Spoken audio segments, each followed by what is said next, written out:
اب وہ بنگلہ دیش کے باہر تھیں، اپنے وطن سے دور، ایک اجنبی سرزمین پر، جہاں کوئی بھی ان کو نہیں جانتا تھا۔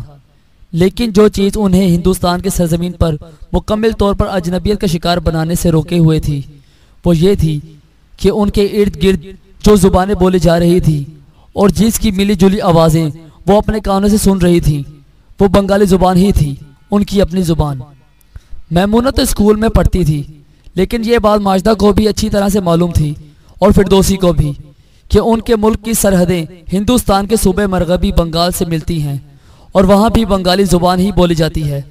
میمونہ کو تو مغربی بنگال کے بارے میں بہت سی باتیں معلوم تھی۔ یہ انکشاف ان کے لیے اور بھی زیادہ پریشان کن تھا کہ وہ اب غیر ملک کی سرحدوں میں داخل ہو چکی ہیں، جہاں کوئی ان کا واقف کار نہیں ہے۔ اب تو جو کچھ تھے بس یہی لوگ تھے جو انہیں یہاں لے کر آئے تھے۔ امینہ نے انہیں ایک بینچ پر بٹھا دیا اور خود بھی ان کے ساتھ بیٹھ گئی۔ شاہ میاں بھی ایک طرف بیٹھ گیا اور ممدو کسی اور طرف چلا گیا۔ ذرا سی دیر کے بعد ممدو واپس آیا تو اس کے ہاتھوں میں گتے کی پلیٹوں میں بہت سا کھانا تھا، جس میں سے مچھلی کی بہت خوشبو آ رہی تھی، گرما گرم چاولوں کی بھاپ اٹھ رہی تھی۔ لو، تم لوگ خوب اچھی طرح سے کھانا کھا لو، ممدو نے مسکرا کر لڑکیوں سے کہا۔ صبح سے تم نے کوئی ڈھنگ کا کھانا نہیں کھایا ہے۔ لڑکیاں واقعی بھوکی تھی۔ عمدہ کھانا سامنے پا کر ان کی بھوک اور چمک گئی۔ کچھ دیر کے بعد اس پلیٹ فارم پر ایک ٹرین آ کر رکی اور ان کو اس کے ایک ڈبے میں سوار کر دیا گیا۔ امینہ، شاہ میاں اور ممدو ان کے ساتھ تھے۔ کھانا کھانے سے پہلے ہی امینہ نے ان کو کچھ باتیں اچھی طرح سمجھا دی تھی۔ تم میری بیٹی ہو، اس نے ماجدہ سے کہا، اور یہ دونوں میری بھانجیاں ہیں، اس نے میمونہ اور فردوسی کی طرف دیکھ کر کہا۔ اگر اتفاق سے تم سے کوئی پوچھے تو تم یہی کہو گی، اس کے علاوہ اور کچھ نہیں۔ باقی جو کچھ کہنا ہے وہ میں خود کہہ لوں گی۔ لیکن کچھ کہنے سننے کی نوبت ہی نہیں آئی۔ ٹرین میں سوار ہو کر اپنی سیٹوں پر بیٹھنے کے بعد ان تینوں لڑکیوں کو ایسی گہری نیند آئی کہ وہ اگلی صبح تک سوتی رہیں۔ صبح کو سب سے پہلے ماجدہ کی آنکھ کھلی اور اس نے میمونہ اور فردوسی کو سوتا ہوا پایا۔ ماجدہ کو سخت حیرت ہوئی کہ وہ تینوں اس قدر گہری نیند کس طرح سو گئیں۔ رات گزر چکی تھی، باہر دن کا اجالا پھیلا ہوا تھا۔ ٹرین کسی نامعلوم سرزمین پر تیزی سے بھاگتی جا رہی تھی۔ ذرا دیر کے بعد میمونہ اور فردوسی جاگ گئی اور آنکھیں پھاڑ پھاڑ کر ادھر ادھر دیکھنے لگی۔ امینہ، شاہ میاں اور ممدو ان کے قریب ہی موجود تھے اور رات رخصت ہو چکی تھی۔ ٹرین کی رفتار ہلکی ہلکی ہو رہی تھی۔ کوئی اسٹیشن آ رہا تھا، پھر ٹرین رک گئی اور پلیٹ فارم کا شور ان کے کانوں سے ٹکرانے لگا۔ ایک بہت بڑی تبدیلی ان تینوں لڑکیوں نے یہ محسوس کی کہ پلیٹ فارم سے جو آوازیں آ رہی تھی وہ کسی اجنبی زبان کی تھی۔ یہ بنگالی زبان نہیں تھی۔ ڈبے کے باہر کوئی شخص بڑے زور سے ایک کلی پر چیخ رہا تھا، لیکن ایک نامعلوم زبان میں۔ ماجدہ کے لیے یہ تبدیلی بڑی حیرت ناک اور مایوس کن تھی۔ بنگالی بولنے والے کہاں چلے گئے تھے؟ یہ کون سی زبان بولی جا رہی تھی؟ وہ تو بنگالی کے علاوہ اور کوئی زبان بول نہیں سکتی تھی اور نہ ہی سمجھ سکتی تھی۔ ڈبے کے اندر بھی جو لوگ موجود تھے ان میں سے بھی کوئی بنگالی نہیں بول رہا تھا۔ ماجدہ حیران ہو کر ادھر ادھر دیکھ رہی تھی۔ یہ ہندی بولنے والے لوگ ہیں، میمونہ نے اپنے قریب بیٹھی ہوئی ماجدہ کے کان میں کہا۔ بنگلہ دیش اور مغربی بنگال بہت پیچھے رہ گئے ہیں، آگے کہیں بنگالی نہیں بولی جاتی۔ ہائے، ماجدہ نے گھبرا کر سرگوشی میں کہا۔ تو میں کسی سے کیسے بات کر سکوں گی؟ میں ہندی کافی سمجھ سکتی ہوں اور تھوڑی بہت بول بھی سکتی ہوں، میمونہ نے کہا۔ میں تو تمہارے ساتھ ہوں۔ اگلے اسٹیشن پر انہیں اتار لیا گیا اور کئی گھنٹے کے بعد وہ سب ایک دوسری ٹرین کے ذریعے آگے روانہ ہوئے، اور پھر یہ سفر تیزی سے جاری رہا۔ اسٹیشن پر اسٹیشن آتے رہے، فضا بدلتی رہی، موسم بدلتا رہا، وقت بدلتا رہا، بولیوں میں فرق آتا گیا، اور بنگالی زبان تو جیسے ناپید ہو کر رہ گئی تھی۔ ماجدہ اب ان 5 افراد کے سوا جو اس کے ساتھ تھے کسی سے بات نہیں کر سکتی تھی، اور یہی حال فردوسی کا تھا۔ وہ اجنبی زبانوں میں گھری ہوئی تھی۔ اگلے دن کا موسم ان کے لیے بڑا جان لیوا تھا۔ یہ بہت گرم، خشک اور ریت والا موسم تھا۔ گرم اور خشک ریت کے اڑتے ہوئے ذرات ان کے جسموں کے کھلے ہوئے حصوں پر جلتی ہوئی چنگاریوں کی طرح گر رہے تھے۔ ان لڑکیوں کے لیے یہ موسم بالکل اجنبی اور ناقابل برداشت تھا۔ ہائے، یہ گرمی! ایسی گرمی اور خشکی زبان جیسے باہر نکل آ رہی تھی۔ ایک چھوٹے سے اسٹیشن پر وہ اتر گئے۔ سپہر کا وقت تھا اور ہر چیز تندور کی طرح گرم تھی۔ اس اسٹیشن پر جو لوگ نظر آ رہے تھے ان لڑکیوں نے اپنی زندگی میں کبھی نہیں دیکھے تھے۔ ماجدہ مردوں کے بھاری بھاری پگڑیوں اور عورتوں کے ڈھیلے ڈھالے لباسوں کو حیرت سے دیکھ رہی تھی۔ لڑکیوں کو یہ دیکھ کر خاصی حیرت ہو رہی تھی کہ امینہ، شامیہ اور ممدو تینوں خوب ہندی بول لیتے تھے۔ بنگال سے نکلنے کے بعد وہ راستے میں جہاں بھی ضرورت ہوتی مقامی لوگوں سے ہندی میں بات کرتے تھے اور ان کی بات کو خوب سمجھ بھی لیتے تھے۔ اسٹیشن سے باہر نکل کر یہ لوگ پیدل ہی ایک طرف چل پڑے۔ تینوں لڑکیاں ریت اور گرمی میں ڈوبے ہوئے اس شہر کو حیرت اور تجسس اور ناپسندگی کی نظروں سے دیکھ رہی تھی۔ سورج اس قدر نامہربان بھی ہو سکتا ہے اور فضا اس قدر آتش بھی ہو سکتی ہے، اس کا انہیں بالکل اندازہ نہیں تھا۔ وہ لوگ ایک مکان پر پہنچے۔ یہ پختہ اینٹوں کا بنا ہوا ایک 2 منزلہ مکان تھا۔ ایک شخص نے مکان کا دروازہ کھولا اور ان سب کو اندر بلا لیا۔ صاف معلوم ہوتا تھا کہ وہ لوگ ایک دوسرے سے خوب واقف تھے۔ فوراً ہی ان میں ہندی میں گفتگو شروع ہو گئی۔ ماجدہ اور میمونہ اس گفتگو کا ایک لفظ بھی نہیں سمجھ رہی تھی۔ لڑکیوں کو ایک الگ کمرے میں پہنچا دیا گیا جہاں ان کے علاوہ اور کوئی نہیں تھا۔ یہ ہم لوگ کہاں آ گئے ہیں؟ ماجدہ نے وحشت زدہ اور غمناک آواز میں اپنی دونوں ساتھیوں سے کہا۔ یہ تو تمہیں معلوم ہی ہے کہ ہم لوگ اس وقت ہندوستان میں ہیں، میمونہ نے کہا۔ میں انگریزی میں لکھے ہوئے اسٹیشنوں کے بعض نام پڑھتی رہی ہوں، لیکن اس سے کچھ اندازہ نہیں ہوتا کہ ہم کہاں ہیں، کیونکہ میں ان شہروں کے ناموں سے واقف نہیں ہوں۔ مگر پچھلے اسٹیشن پر میں نے پلیٹ فارم پر مسافروں کو ہندی میں گفتگو کرتے سنا۔ ان میں سے ایک کہہ رہا تھا کہ اس سال راجستھان میں ابھی سے بہت گرمی شروع ہو گئی ہے۔ شاید ہم راجستھان میں ہیں۔ راجستھان؟ یہ کیا ہے؟ کوئی بڑا شہر ہے؟ یہی شہر جہاں ہم اس وقت ہیں؟ فردوسی نے پوچھا۔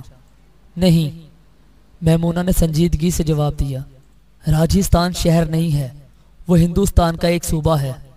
میں نے تاریخ اور جغرافیہ کی کتابوں میں اس کے بارے میں پڑھا ہے۔ وہ ان دونوں کو راجستھان کے بارے میں وہ سب کچھ بتانے لگی جو اسے معلوم تھا۔ تو یہ لوگ ہمیں راجستھان لے کر کیوں آئے ہیں؟ ماجدہ نے سہم کر کہا۔ اف توبہ، یہاں تو گرمی کے مارے دم نکلا جا رہا ہے۔ کیا یہ اچھا نہیں ہوتا کہ ہم راستے میں سے ہی کہیں اور بھاگ جاتے؟ فردوسی نے گہری افسردگی کے ساتھ کہا۔ شاید کوئی ہماری مدد کر دیتا۔ پتہ نہیں کیا ہوتا، ماجدہ نے روتے ہوئے کہا۔ ہو سکتا ہے یہ لوگ ہمیں مار ڈالتے، یا شاید ہم پکڑے جاتے اور کوئی ہماری بات بھی نہ سمجھتا۔ دراصل وہ تینوں لڑکیاں سارا وقت اس قدر خوف زدہ اور پریشان رہی تھیں کہ ان میں بھاگنے کا خطرہ مول لینے کا حوصلہ ہی نہیں تھا۔ ان لوگوں کی گفتگو جاری تھی کہ امینہ کمرے میں داخل ہوئی۔ بہت گرمی ہے نا؟ اس نے مسکرا کر لڑکیوں سے کہا۔ اس جگہ کی آب و ہوا ہمارے بنگلہ دیش سے بہت الگ ہے، یہاں بارش بھی بہت کم ہوتی ہے۔ اچھا، اب تم تینوں باری باری نہا لو، پھر کھانا کھا کر آرام کرو، سفر کی تھکن بہت ہوگی۔ ہم اپنے گھر کب جائیں گے امینہ چاچی؟ ماجدہ نے بھرائی ہوئی آواز میں کہا۔ ہم اب ایک ایسی جگہ آ گئے ہیں جہاں کوئی ہماری زبان بھی نہیں سمجھتا۔ گھبراتی کیوں ہو؟ امینہ نے کہا۔ میں جو تمہارے ساتھ ہوں۔ یہ لوگ ہماری زبان نہیں سمجھتے تو کیا ہوا؟ میں تو ان کی زبان سمجھتی ہوں اور میں تمہارے ساتھ ہوں۔ تمہیں جو کچھ بھی کہنا ہو مجھ سے کہہ سکتی ہو۔ مگر چاچی، ہم لوگ اپنے گھر کب جائیں گے؟ ماجدہ نے اپنا سوال دہرایا۔ ہم لوگ یہاں نہیں رہنا چاہتے چاچی، میمونہ نے رودھی ہوئی آواز میں کہا۔ خدا کے واسطے ہمیں ہمارے گھروں کو پہنچا دیجیے، ہم تو اپنے گھروں سے بہت دور آ گئے ہیں۔ ہمارا وعدہ ہے، امینہ نے مسکرا کر کہا۔ ہم نے تم سے بار بار کہا ہے کہ ہم تم کو تمہارے گھر پہنچا دیں گے، بس کچھ ہی دنوں کی بات ہے۔ ذرا تھوڑا سا گھوم پھر لو، دنیا دیکھ لو، پھر اپنے اپنے گھروں کو چلی جانا۔ لڑکیاں اگرچہ چھوٹی تھیں لیکن ان کے اندر اتنا شعور ضرور موجود تھا کہ وہ اچھی طرح سمجھ لیں کہ امینہ جھوٹ بول رہی ہے، شامیہ اور ممدو بھی جھوٹ بول رہا ہے۔ یہ لوگ انہیں ان کے گھر والوں کے پاس کبھی نہیں لے جائیں گے۔ وہ جانتی تھی کہ انہیں اغوا کر لیا گیا ہے اور ان کے ساتھ آگے خدا جانے کیا ہونے والا ہے۔ وہ شدید بے بسی اور لاچاری کا شکار تھی۔ جس جال میں وہ جکڑی جا چکی تھی اس سے باہر نکلنا ان کے لیے کوئی آسان کام نہیں تھا۔ وہ تو کسی معجزے کی کسی غیبی امداد کی منتظر تھیں۔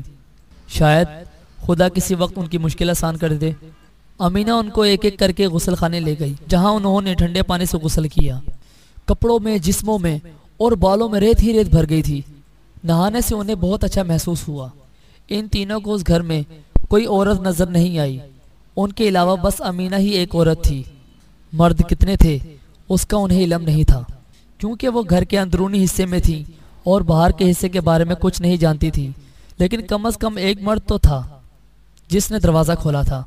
شاید اور بھی ہوں گے، کیونکہ باہر سے ایک سے زیادہ اجنبی آوازیں آ رہی تھیں۔ وہ لوگ ہندی بول رہے تھے، مگر بہت ہلکی ہلکی آواز میں۔ طویل سفر اور سخت موسم نے لڑکیوں کو بالکل تھکا دیا تھا اور انہیں واقعی آرام کی ضرورت تھی، لیکن آرام سے پہلے انہیں کچھ کھانے کی ضرورت تھی۔ انہیں جو کھانا دیا گیا وہ مقدار میں وافر ہونے کے علاوہ مختلف ذائقے کا تھا۔ یہاں چاول اور مچھلی نہیں تھی، گوشت کا سالن تھا اور موٹی موٹی خمیری روٹیاں تھیں۔ سب چیزیں بازار کے معلوم ہوتی تھی۔ لڑکیوں کو روٹی کھانے کی بہت کم عادت تھی، لیکن ٹرین کے طویل سفر کے دوران انہیں روٹیاں ہی کھانے کو ملی تھی۔ اسٹیشنوں پر بھات نہیں دستیاب تھی۔ بنگال اور بنگالی زبان کے پیچھے رہ جانے کے ساتھ ہی بھات بھی کہیں پیچھے ہی رہ گیا تھا۔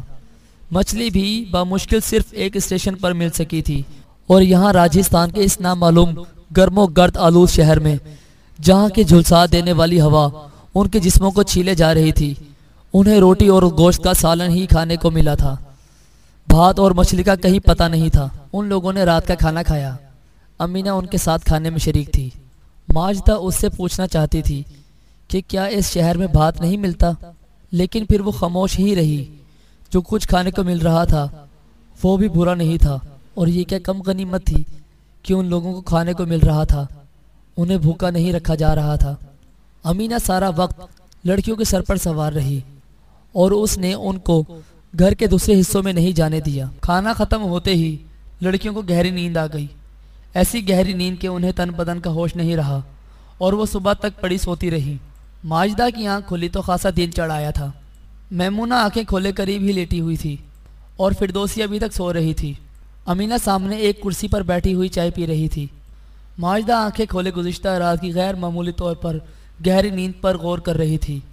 ویسی ہی گہری نیند تھی جیسے کہ ان لوگوں کو اس رات ٹرین میں کھانا کھانے کے بعد آئی تھی، کہ صبح تک انہیں کچھ پتہ نہیں چلا تھا، اور رات بھر کے سفر کے دوران معلوم نہیں کتنا طویل فاصلہ طے ہو چکا تھا، اور صبح جب وہ جاگی تھی تو اس کا وطن، اس کی زبان، سب کچھ اس سے چھوٹ چکا تھا۔ وہ ایک ایسے علاقے میں سفر کر رہی تھی جہاں وہ بے زبان ہو کر رہ گئی تھی۔ کوئی جلدی نہیں ہے، امینہ نے ماجدہ سے مخاطب ہوتے ہوئے کہا۔ اگر تم لوگ چاہو تو ابھی اور سو سکتی ہو، تمہیں یہاں کوئی کام نہیں کرنا ہے، جتنا چاہو آرام کر سکتی ہو۔ اسی وقت فردوسی کی بھی آنکھ کھل گئی اور وہ اٹھ کر بیٹھ گئی۔ ماجدہ اور میمونہ بھی اٹھ کر بیٹھ گئیں۔ میں تو اب اٹھوں گی چاچی، میمونہ نے کہا۔ میں بہت گہری نیند سو چکی ہوں، اور اب میں سونا نہیں چاہتی، اب مجھے سونے کی ضرورت نہیں ہے۔ ٹھیک ہے، امینہ نے کہا، اٹھ جاؤ۔ تینوں لڑکیاں اٹھ گئیں۔ امینہ کی نگرانی میں انہوں نے باری باری ہاتھ منہ دھویا، اور اس کے بعد انہیں ناشتہ دے دیا گیا جو شام میاں ان کے لیے لے کر آیا تھا۔ ناشتے میں پراٹھے تھے اور کوئی سبزی تھی۔ لڑکیوں کی سمجھ میں نہیں آیا کہ وہ کس قسم کی سبزی تھی، وہ اس کے ذائقے سے ناآشنا تھیں، تاہم انہیں وہ اچھی لگی۔ ناشتہ کرنے کے بعد کچھ دیر تک تو امینہ ان کے ساتھ رہی، اور پھر وہ وہاں سے چلی گئی۔ جس کمرے میں وہ تینوں موجود تھیں اس کے دروازے کو باہر سے بند کر دیا گیا۔ تینوں لڑکیاں ایک بار پھر ایک کمرے میں تنہا تھیں اور حالت اسیری میں تھیں۔ ان کے پاس کرنے کے لیے بہت سی باتیں تھیں، خون کے آنسو میں بھیگی ہوئی باتیں، خوف کی دھن میں لپٹی ہوئی باتیں، امید اور نا امید کی موجوں کے درمیان ڈولتی ہوئی باتیں۔ وہ اپنا دکھ صرف آپس میں ہی بانٹ سکتی تھی۔ وہ اپنے اپنے بارے میں ایک دوسرے کو بہت کچھ بتا چکی تھیں، لیکن پھر بھی بتانے کو بہت کچھ باقی تھا۔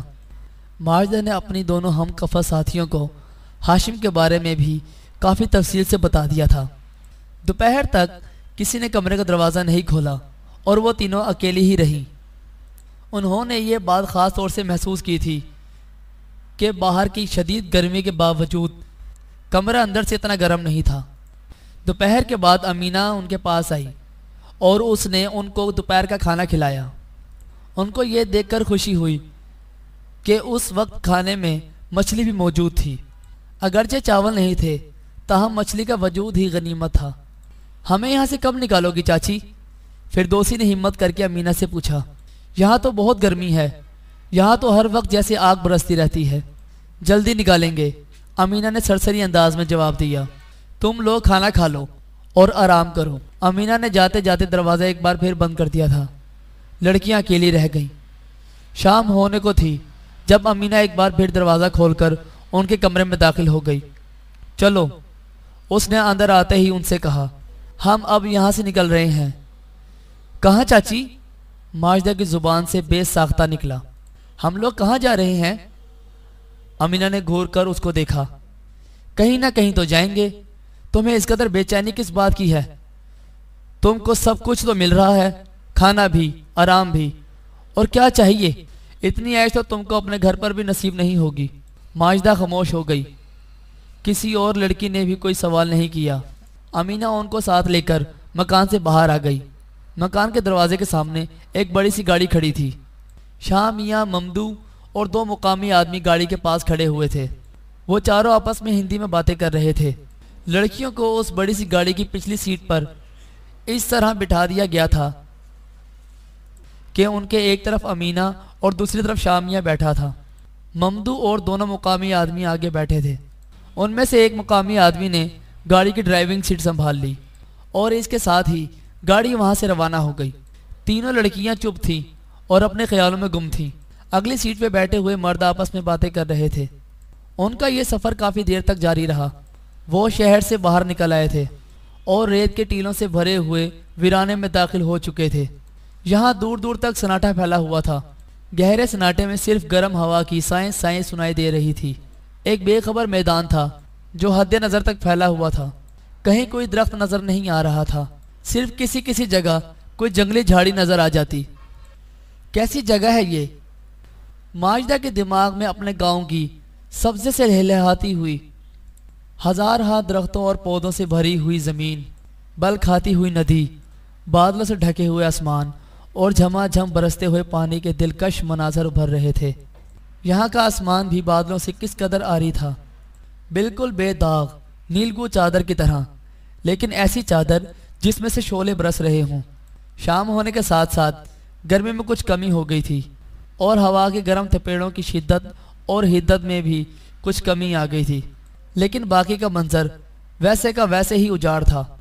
ریتلا میدان، اس پر جگہ جگہ سوکھے ہوئے پھوڑوں کی طرح ابھرے ہوئے ٹیلے اور کہیں کہیں مردار جھاڑیاں، نہ کہیں ہریالی، نہ کوئی گنگناتی ہوئی ندی، نہ کسی پرندے کی کانوں میں رس گھولتی ہوئی آواز۔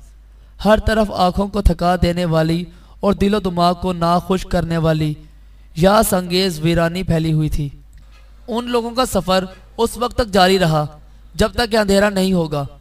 منظر کی یکسانیت میں کوئی خاص تبدیلی نہیں ہوئی تھی۔ اگلی سیٹ پر بیٹھے ہوئے لوگ باتیں کر رہے تھے۔ ممدو بھی ان کے ساتھ خوب بول رہا تھا۔ ماجدہ اور فردوسی ان کی گفتگو کا ایک لفظ بھی نہیں سمجھ سکتی تھی۔ آؤ اترو، امینہ نے گاڑی سے اترتے ہوئے لڑکیوں سے کہا۔ دوسری طرف شاہ میاں موجود تھا۔ تینوں لڑکیاں امینہ کے حکم پر گاڑی سے نیچے اتر آئیں اور سہم کر کھڑی ہو گئیں۔ اسی وقت امینہ ذرا سا آگے بڑھ کر ممدو سے، جو دونوں مقامی لوگوں کے ساتھ چند قدموں کے فاصلے پر کھڑا ہوا تھا، کچھ باتیں کرنے لگی۔ ہم لوگ پاکستان میں ہیں، میمونہ نے موقع پاتے ہی سرگوشی میں اپنی دونوں اسیر ساتھیوں سے کہا۔ ہم پاکستان آ گئے ہیں؟ کیا؟ ماجدہ نے ناقابل یقین انداز میں گھبرا کر کہا۔ پاکستان؟ مگر تمہیں کیسے پتا؟ میں نے ان لوگوں کی باتیں سنی ہیں، میمونہ نے کہا۔